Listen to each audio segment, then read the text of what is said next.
आपका स्वागत है आपके अपने यूट्यूब चैनल ज्ञानदीप इंडिया में। आज आपके लिए हम 10 के लिए न्यू वीडियो लेके आए जिसका नाम है धोने का या धावन सोडा।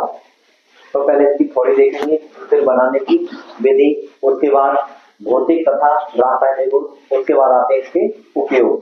तो धावन सोडा किन किन चीजों में उपयोग किया जाता है। तो सबसे पहले हम इसके जानकारी देखेंगे या परिभाषा।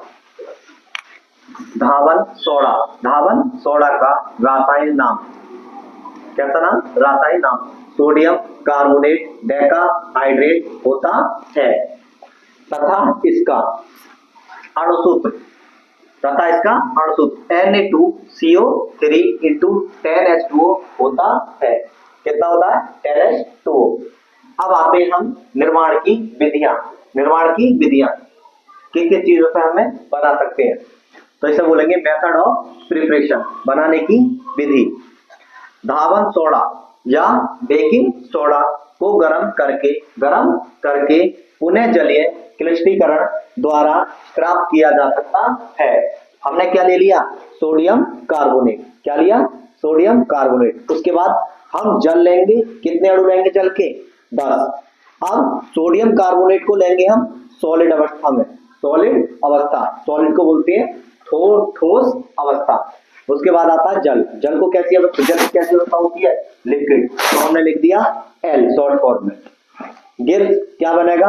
Na2CO3 × 10H2O। ये कैसी अवस्था में प्राप्त होगा हमें? सॉलिड अवस्था में। इसका नाम हो जाएगा सोडियम कार्बोनेट डेकाहाइड्रेट। धावन सोडा के रासायनिक गुण, chemical properties of baking soda. तो सबसे पहले हम देखेंगे बच्चों ऊष्मा का प्रभाव। तो इसे बोलेंगे इंग्लिश में इफेक्ट ऑफ हीट। अगर हम धावन सोडा को गर्म करेंगे या ऊष्मा डालेंगे तो क्या प्रभाव पड़ेगा। तो पहले इसकी डेफिनेशन देखते हैं। जब धावन सोडा को गर्म करते हैं तब निर्जल सोडियम कार्बोनेट में परिवर्तित हो जाता है। निर्जल का मतलब है बिना जल के।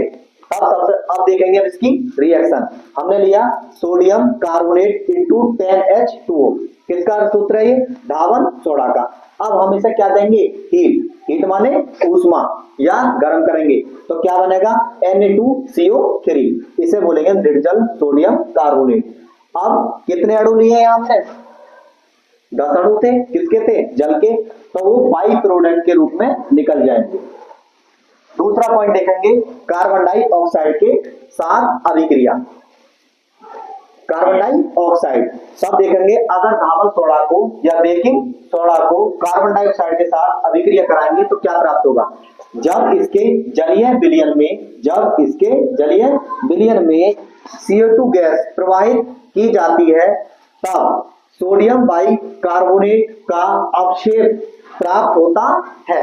क्या प्राप्त होता है? सोडियम बाइकार्बोनेट का अवक्षेप प्राप्त होता है। अब हमने ले लिया क्या? यहाँ सोडियम कार्बोनेट।